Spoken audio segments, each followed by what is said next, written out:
Bienvenidos a esta serie de videos donde veremos cómo programar microcontroladores o PICs con el lenguaje de ensamblador, que como algunos sabrán también se conoce como lenguaje de bajo nivel. En este primer video veremos una introducción, donde abarcaremos información que es importante conocer acerca del lenguaje y de los microcontroladores. El lenguaje de ensamblador. El juego de instrucciones de un microcontrolador, veámoslas como instrucciones que en conjunto nos permite realizar ciertas tareas. Lo importante es tener idea de qué hace cada una de ellas y desarrollar la lógica al programar. Si nos ponemos un poco más técnicos, cada instrucción es un patrón de dígitos binarios el cual debe estar a disposición del microcontrolador en el tiempo y forma que éste lo requiera. Cuando digo patrón de dígitos binarios, se refiere a que cada instrucción le corresponde un conjunto de bits. Es como cuando decimos que es una trama de bits, es decir, cada una de las instrucciones, por ejemplo, killer F, bittest F, le corresponde un conjunto de bits completamente distintos y el microcontrolador es capaz de interpretarlo. Y básicamente, un juego de instrucciones es para el microcontrolador lo mismo que una tabla de verdad es para una puerta lógica. La idea aquí es no profundizar tanto en tecnicismos de lo que son las instrucciones, más bien quedarnos con la idea de que las instrucciones son eso, instrucciones que nos permitirán realizar una tarea. Cuando se realiza la programación no es necesario conocer los tecnicismos de las instrucciones, basta con conocer la sintaxis y los valores de los cuales depende cada una de ellas. Un detalle muy importante es que no existe portabilidad. Cada PIC o microcontrolador posee su propio juego de instrucciones y su propia arquitectura interna. Un programa de ensamblador escrito para el PIC 16F84A no correrá para un 16F877A o algún otro PIC. Para solucionar estos problemas están los programas de alto nivel, como lo es el lenguaje C o BASIC. Por ejemplo, en el lenguaje C únicamente hay que cambiar qué PIC vamos a utilizar. No será necesario modificar todas las demás instrucciones a menos de que el PIC que vayamos a usar no tenga ciertos elementos o atributos. Un punto a favor de ensamblador es que existe un máximo aprovechamiento de memoria. Esto es debido a que a la hora de programar iremos colocando instrucción por instrucción. En cambio, en el lenguaje C, por ejemplo, una instrucción puede abarcar un conjunto de subinstrucciones que son innecesarias. El material que recomiendo para trabajar es el siguiente. Saber inglés básico. Bueno, esto es recomendable debido a que todas las instrucciones en ensamblador están en inglés y así será fácil recordarlas. Tener el MPLAB IDE. Yo utilizo la versión 8.92, aunque cualquier otra versión funciona correctamente. Tener el PIC-Kit. Yo utilizo la versión 2.61. Este PIC-Kit es la interfaz que uso con mi programador. Tener algunos de los siguientes PIC. El 16F84A, el 16F877A, el 18F4550 o el 18F4553. Esto es debido a que conforme avancen los videos iré cambiando el PIC. Tener un programador genérico, en sí que sea compatible con alguno de los PIC de arriba y que lo reconozca el PIC-Kit.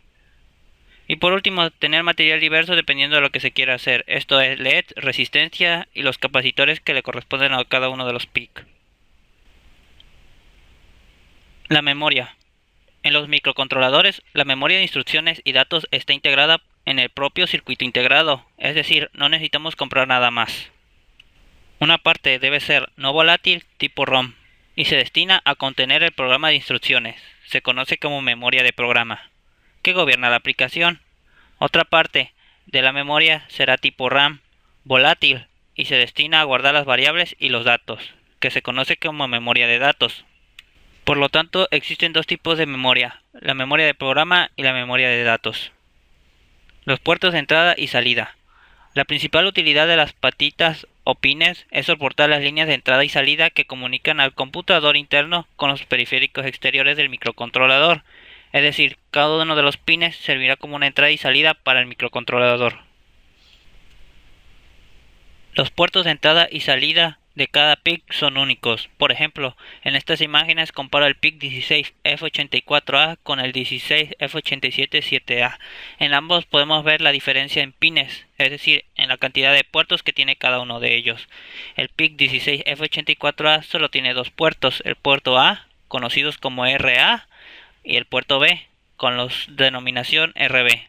En cambio, el 16F87A tiene el puerto A hasta el puerto E, además de diferentes pines de alimentación y pines con diferentes utilidades. Los registros. Un registro es un espacio en la memoria de datos del microcontrolador en el que podemos guardar información. Generalmente son los de propósito general. Existen también algunos registros en los cuales podemos configurar el microcontrolador o saber el estado de este o algunos de sus periféricos, que se conocen como registros específicos. En la mayoría de los PIC, un registro está compuesto por 8 bits, los cuales se representan dándoles un número según su posición. El bit menos significativo se le da el número 0 y el más significativo el 7. Como se aprecia en la imagen, el menos significativo es el bit 0 y el más significativo es el 7. Cabe señalar que cada una de estas posiciones puede contener un 1 o un 0. Lo importante de los registros es recordar que existen los específicos, que nos dan ciertas propiedades del microcontrolador, y los de propósito general, que son donde almacenamos nuestra información, y que además generalmente son de 8 bits, y cada uno de esos bits podrá controlar ciertas cosas. La memoria de datos. Esta está organizada en bancos de registro.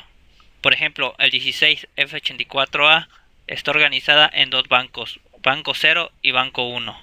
Cada banco se divide a su vez en dos áreas, los registros específicos y los propósito general. Los registros específicos tienen nombre. Los de propósito general nosotros les podemos asignar un nombre durante la programación o dirigirnos a ellos mediante su dirección de memoria. Un detalle importante es siempre ver a por A y a por B como lo que hay en los pines del microcontrolador. Por otro lado, tris A y tris B controlan si serán entradas y salidas por A y por B respectivamente. Es decir, tris A y tris B únicamente dirán si es entrada o salida. En cambio, por A y por B serán el valor que haya en esos puertos.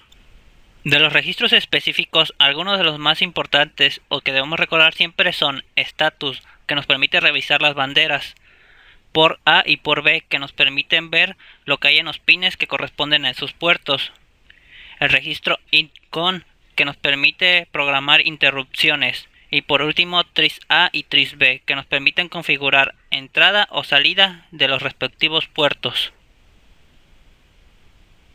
Flags o banderas, representados por bits dentro del registro status, es decir, cada bandera es un bit dentro del registro.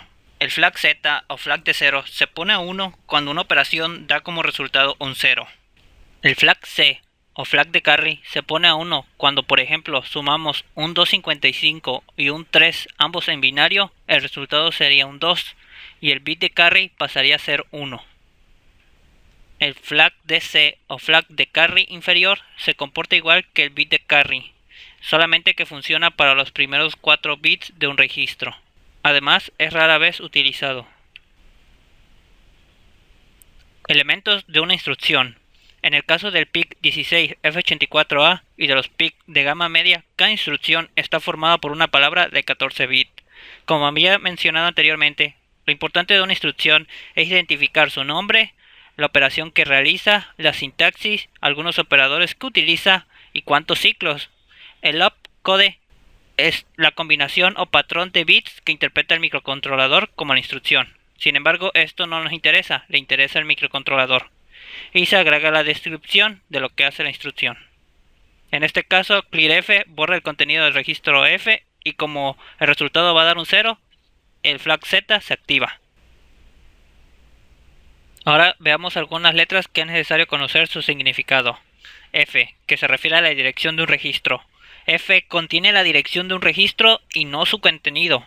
Un registro puede variar entre las direcciones de memoria de datos. En el caso de los registros especiales, en vez de la dirección podemos poner directamente su nombre, que el ensamblador se encargará luego de traducir a la dirección real, siempre y cuando hayamos agregado la librería adecuada.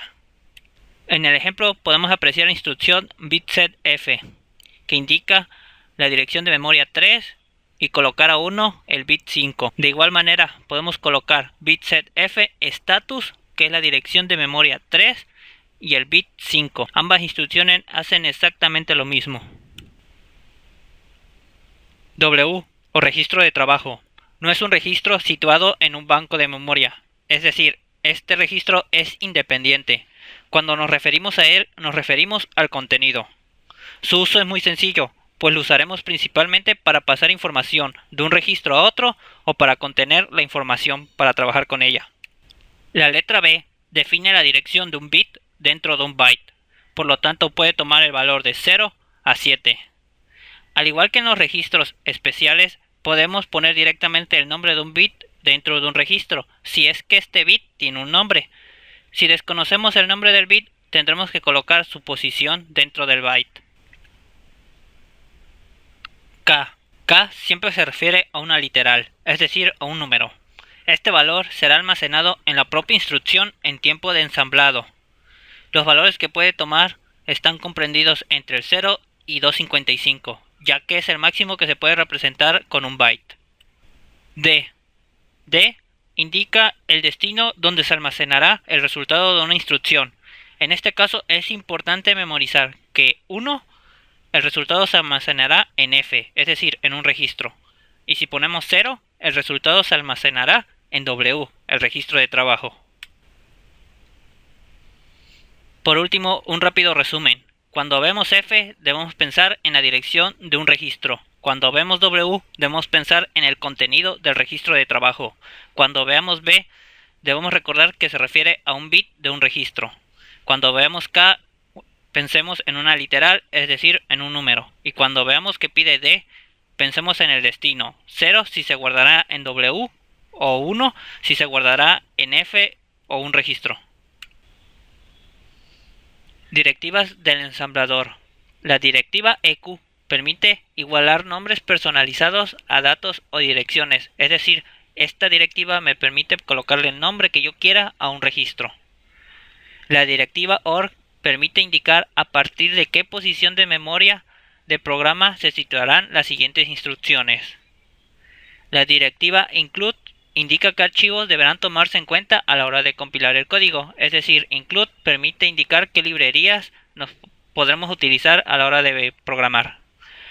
La directiva list permite indicar qué procesador o microcontrolador se está utilizando o vamos a utilizar. Por último, la directiva end, como se imaginarán, debe colocarse al final del programa para indicarle al ensamblador que el programa ha finalizado. Estas directivas veremos cómo funcionan cuando analicemos los códigos en los siguientes videos. Esto sería todo por este video. Espero que la información proporcionada sea de utilidad. Ya saben, denle me gusta o suscríbanse al canal si el video les ha servido de ayuda. Muchas gracias. Hasta luego.